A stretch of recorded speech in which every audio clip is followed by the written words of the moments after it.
A verdict 2 years in the making has been reached. How do you plead, guilty or not guilty? Guilty. In an orange jumpsuit and handcuffs, Christopher Henry stood in court and accepted a plea bargain. The state argued he murdered 33-year-old Austin Lee Deweerdt on Pinedale Place 2 years ago. The charges were amended to manslaughter today. For a guilty plea, Henry accepted a sentence of 12 years confinement. Assistant District Attorney Richard Vance explains how they arrived at a conclusion. When we looked at all the evidence and, we came to a conclusion that the most just verdict that we could get for the victim in this case would be to agree to the 12 years on the manslaughter. As for what differentiates murder and manslaughter, so you have to prove a different state of mind as you would compared to reckless. although Henry pleaded guilty, his defense attorney, Matt Bigham, argues the case could have been brought to a jury. We had the evidence to raise to a jury, but in the end,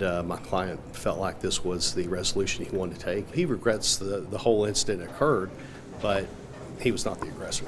While Henry returns to jail, for Austin's family, a seat at the table remains empty. You can never bring somebody back. You end up getting justice, but it's not necessarily closure for everyone involved. How to conclude these proceedings? Michael Richardson, KLTV 7 News.